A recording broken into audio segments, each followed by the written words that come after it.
আসসালামু আলাইকুম প্রিয় বন্ধুরা, আজকের ভিডিওটি হচ্ছে আপনার টিকটক প্রোফাইল কিভাবে লক করবেন। তার জন্য আপনারা সরাসরি টিকটক অ্যাপে চলে আসবেন। আসার পরে আপনার প্রোফাইলের উপরের দিকে লক্ষ্য করলে দেখতে পাবেন যে থ্রি ডট আইকন আছে, সেটিতে ক্লিক করুন।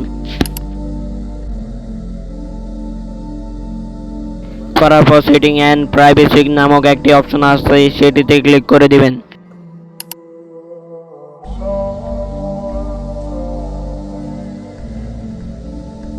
এখানে প্রাইভেসি নামক একটি অপশন আছে, সেটিতে ক্লিক করে দিবেন। উপরের দিকে লক্ষ্য করলে দেখতে পাবেন যে প্রাইভেট অ্যাকাউন্ট নামক একটি অপশন আছে, সেটিতে ক্লিক করে দিবেন। আপনার এই মোবাইলটিতে যদি অন্য অ্যাকাউন্ট প্রাইভেট করা থাকে তাহলে এই লেখাটি আসবে, যদি করা না থাকে তাহলে অন্য একটি লেখা আসবে। তো আপনারা সাইটে নিউতে ক্লিক করে দিবেন। এটির পরে ট্রন অফ নামক একটি অপশন আসবে, সেটিতে ক্লিক করে দিবেন। এর ফলে কি হবে, আপনার টিকটক আইডি অন্য কেউ দেখতে পারবে না, অনেক খোঁজাখুঁজি করলেও দেখতে পাবে না, আপনার ভিডিওগুলোও দেখতে পারবে না।